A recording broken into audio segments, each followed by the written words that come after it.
Шегувам се. Сега искам да поканя тук отпред да излезе един млад мъж. Дейвид. Заповядай. Колко от вас го познават? Колко от вас се срещнаха с него? Това е един истински американец.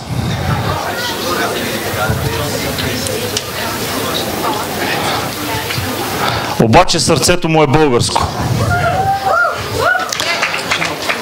Той много иска да сподели свидетелство от своя живот, или по-точно две кратки свидетелства, за това какво Бог е направил с него още от най-ранната му възраст, което е изключително ценно и една от основните причини аз да му дам тази възможност е, защото виждам човек, който оценява Божието действие в живота си, във всеки един момент. Така че някой щеше да ти привежда? О, извинявам се. Заповядай, Тони. Заповядай. Мерси. Аз може да говоря на български, просто ще ми е по-лесно и по-хубаво, ако Тони може да помага с английските. Ако може, искам да почнем за това стих. Само ако може чеш на български за шишките. Аз не мога чеш на български. Да, добре.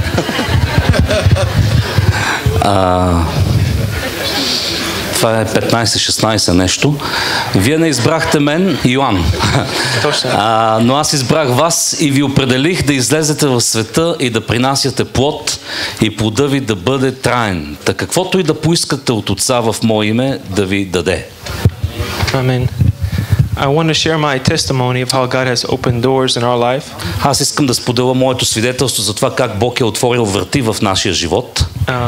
How we came to America and how with God nothing's impossible. Как ние отидахме в Америка и как всъщност за Бог няма невъзможни неща. For those who believe. За тези, които вярват. My parents, they got an invitation to come to Houston in 1990 with Lakewood Church for a World Convention. През 1990 година от моите родители получиха покана от църквата Lakewood в Хюстън, Тексас за световната конференция. It was only for 2-week convention. И тази конференция е била планирана да бъде само за 2 седмици. But my dad had a desire to live in America.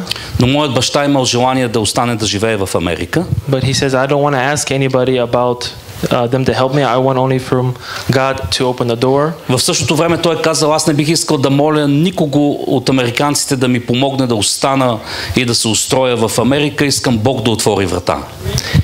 And so my mom and dad left for America. Така че майка ми и баща ми заминават за Америка. They only went with one suitcase. Отиват там с един куфър. $100. С $100. И my mom pregnant with me 8 months. И майка ми бременна в 8-я месец с мен. And as they're in the convention, и по време на тази конференция, a woman approaches her до нея, and says, for the last 3 months I've been having a dream. И казва, през последните 3 месеца аз сънувам един и същи сън. That a new baby needs to be in my house. Че в моя дом ще има ново бебе. And even though there's other pregnant women there, и въпреки това, че имало и други бременни жени на тая конференция, she said, it's this baby right here. Тя каза, бебето, което ще дойде в моя дом е това бебе. She said, do you want this boy to be born here in America? Тя попитала, искаш ли това момче да бъде родено тук в Америка?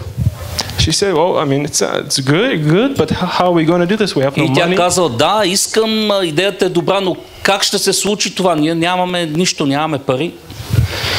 And she said, don't worry, we're going to help you. Тя казала, не се притеснявай, ще ви помогнем.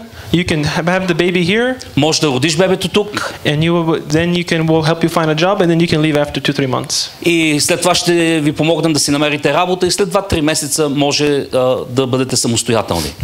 So after the convention ended, everybody is leaving. След завършването на конференцията всички си тръгват. And everybody is saying Stanley and Vesey. И всички казват Стенли и Веси. How is this that you're staying here? Ти много имаш връзки. Как така ти ще останеш тук? Явно имаш някакви връзки. И мой баща, само мой Бог е връзката. И баща ми казал, моя Бог е. Слава на Бога. And now comes time for me to be born. И е дошло време аз да се рода. But But my mom is very worried because she speaks no English. Моята майка е била много притеснена по това време, защото не говори изобщо английски. She had a big hardship for her first baby, her first son. С първото раждане е минала през много проблеми. So she's even more worried now. Така че наближавайки второто раждане, тя е започнала да се притеснява. When she goes to the hospital she has the contractions. Когато започват контракциите и тя отива в болницата, she finds out there's a doctor from Russia who's practicing there for 2 weeks. Тя открива, че всъщност попада в екип, където доктор е от Русия и работи в Америка само през последните 2 седмици. My mom speaks perfect Russian because that's the language everybody spoke during the communist years. И майка ми говори перфектно руски, защото по време на комунизма руският се е изучавал и всички говореха руски. So she had a very big peace for herself. Така че изведнъж тя получава мир в себе си. Слава на Бога. Praise the Lord.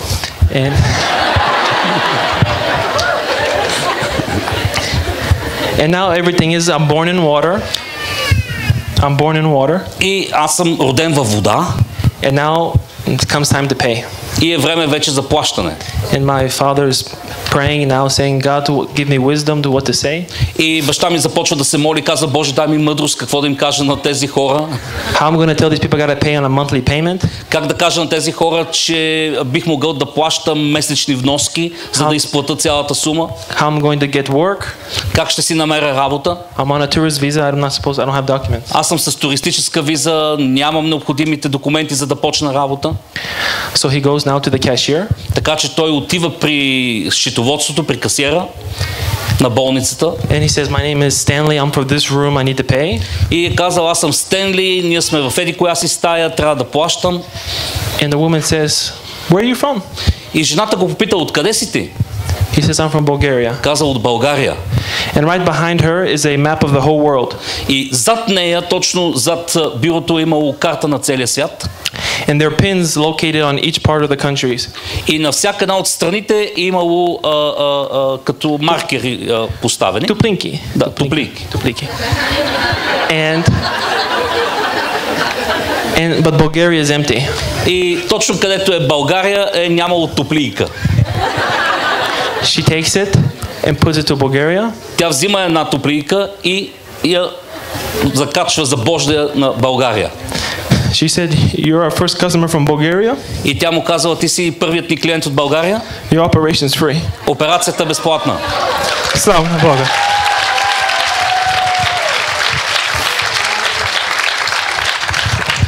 Now I want to share. Сега искам да споделя. How my brother came to America. Мой брат. Как моя брат дойде в Америка?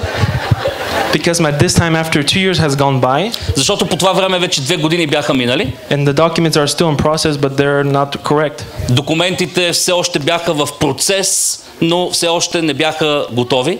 And there is not going to be time, another 2 more years to wait. She hasn't seen her son in almost 3-4 years. И майка ми вече не може да чака още 2 години, защото до този момент 2-3 години вече не е виждала големия си син.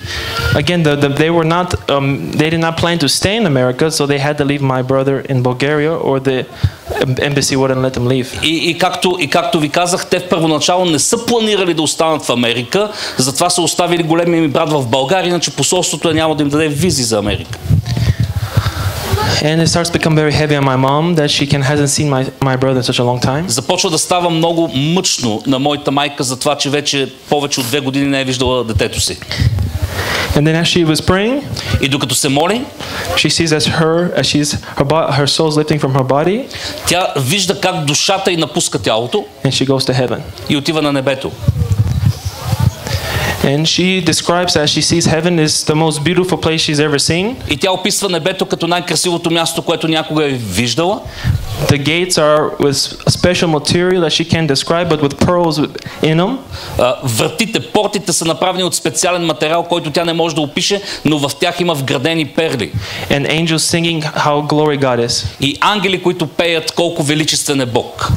My mom was able to see some of her relatives. Моята майка е можла да види някои от нейните роднини, близки. Most interesting one was that she was able to see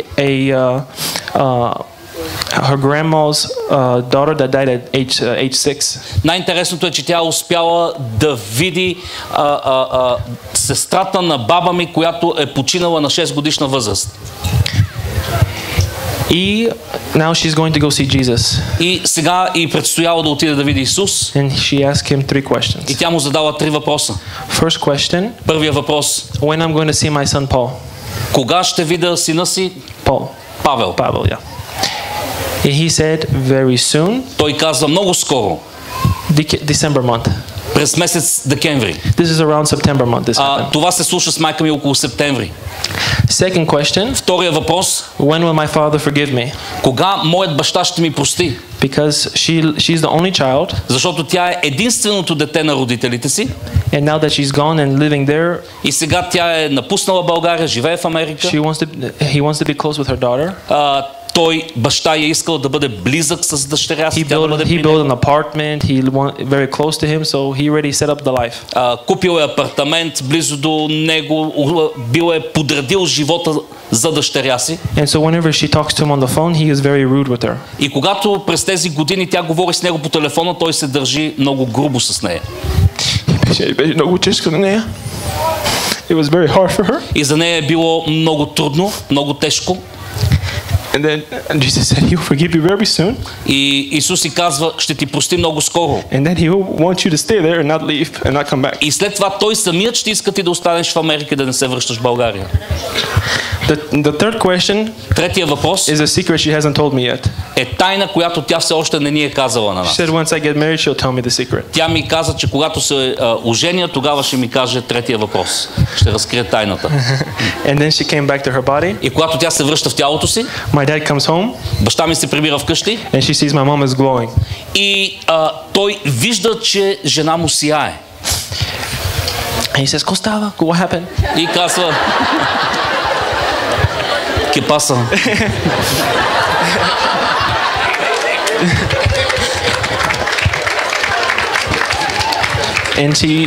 She said, Бог е казал, we're going to see our son Paul very soon. И той казва, Бог ми каза, че ще видим нашия син Павел много скоро. After 1 week, след една седмица, we go to a full gospel businessman meeting. Отиваме на събрание на full gospel businessman. And there was an American businessman who does business in Sofia. Има американски бизнесмен, който има бизнес и в София. And my mom felt in her spirit that this guy is going to help bring my brother back to America. И майка ми чувства в духа си, че този човек ще помогне за това брат ми да дойде в Америка. And so she went, they talked to him and told him the situation. Един ден тя разговаря с него, разказва му за цялата ситуация. Sharing that the documents are not the proper documents. Споделя факта, че все още нямат готови документите, с които сина й да дойде в Америка. But when he goes, please try and go to the embassy and see if they can make something happen. Но всъщност той казва, че ще отиде в полицията, ще отиде в посолството и ще види дали би могъл да помогне за процедурата по документите. So he went to Bulgaria, went twice. Така че той след това отида 2 пъти в България. But nothing. Нищо не се случва. They said these documents are not filled out, nothing's going to happen. И те са му казали, това са документите, всичко е в процедура, все още нищо не може да се случи. So he told my mom, he called her, told my mom. Той се обажда на майка ми и казва, he said nothing's happening. Нищо не се случва. And so my mom says, okay, wait. He had business there for 2 weeks. И майка му казва, добре, ще изчакаме. Той има бизнес, има работа в България за 2 седмици. We're going to pray and about 1 or 2 days we'll call you again. И ще се молим през това време и след 1-2 дена ще се обадим отново. And now as she's praying, и тя започва да се моли. She felt in her spirit she needs to make a step of faith. И в духа си тя усеща, че трябва да направи крачка на вяра. So they decided to buy his airline ticket to come. Така че тя решава да купят самолетен билет за сина и да пътува до Америка. But they don't have the money for this. Нямат пари за този самолетен билет. This means we're very poor. Ние сме много бедни. We come with nothing. Отишли сме в Америка с нищо. And she tells my father, казва на баща ми, you're going to ask for your boss for a 2 months advance on your salary. Отиди при шефа си и поискай да ти даде заплатата за 2 месеца напред. We're only going to eat bopi рис. Да. Ще ядем само бопи ориз. Да. И той, and my father says, do you know who my boss is? Каза, ти знаеш ли какъв е шефа ми? Той е много стиснат. No, yeah. And she says, God will open a door. И тя му каза, Бог ще отвори врати. So he goes to his boss. Отива при боса, при шефа. And before he spoke to him, he asked God to ask him to give him wisdom of И what to преди да say. говори с него, той се моли на Бог да му даде мъдрост какво да каже. And he asks his boss, he says, Mr. Rick, Казва, господин Рик, I haven't seen my son in 3 to 4 years, не съм виждал сина си вече 3-4 години. and I want to buy his airline ticket. Искам да купа самолетен билет за него да дойде. Can you advance my salary for 2 months? Можеш ли да ми предплатиш заплатата за 2 месеца? And you can take it out every paycheck. И след това ще приспадаме сумата от месечната ми заплата. And he looks at him, Той го поглежда, takes out his wallet, вади портфела си, very thick with lots of money. много дебел портфел с много пари, He was very rich, много богат човек and he takes out $100, и взима $100, $200, $200, all the way to $800. до $800 наброява. And he gives it to my father. Дава ги на баща ми. He said, I'm a father too. Той казва, аз също съм баща, Don't return me back the money. няма да ми връщаш парите. Това е подарък от мене.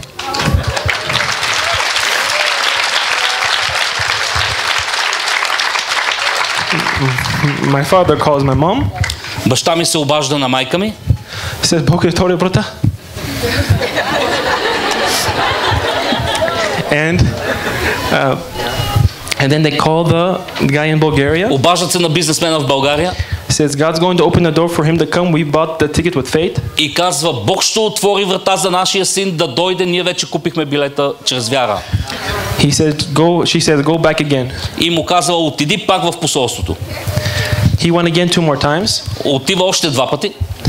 They said, not working. Казват, не, няма как да стане. Do you know how many people in Bulgaria wants their kids to come to America? Знаете ли колко много българи искат децата им да дойдат в Америка? And are in the same situation as you?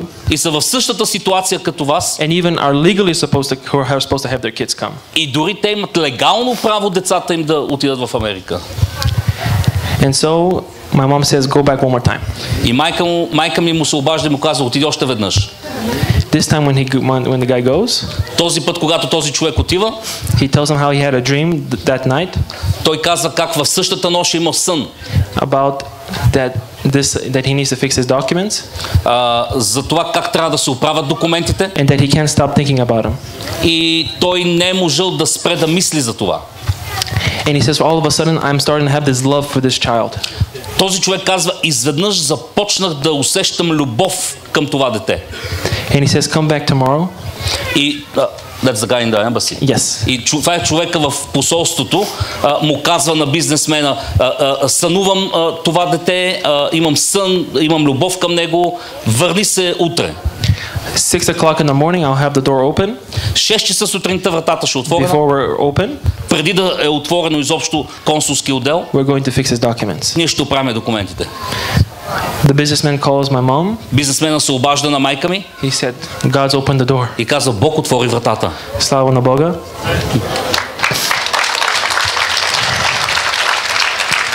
As they go to the next day to the airport, Когато отиват на следващия ден на летището, the businessman turns behind them бизнесмена се обръща and sees the guy from the embassy is watching them. и вижда как човека от посолството ги наблюдава. And there's 3 lines for the immigration. Има 3 гишета, опашки за имиграционните. And he gives them the sign, go to the middle one. И той им дава сигнал да отидат в средната опашка. He went to the middle. Стигат до средата, Everything was great. всичко върви наред. And my brother came to America. И след това брат ми идва в Америка. Слава на Бога.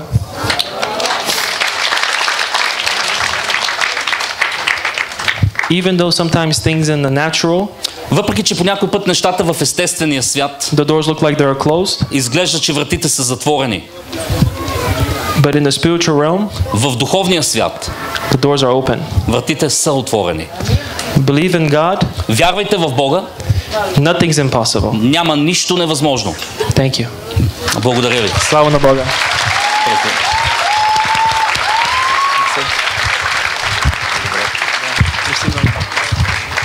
Благодаря, момчета. Само да кажа, това не беше реклама и насърчение да бягате за Америка. Нито за жените да си раждат децата там. Това беше насърчение да оценявате Божието действие в живота си.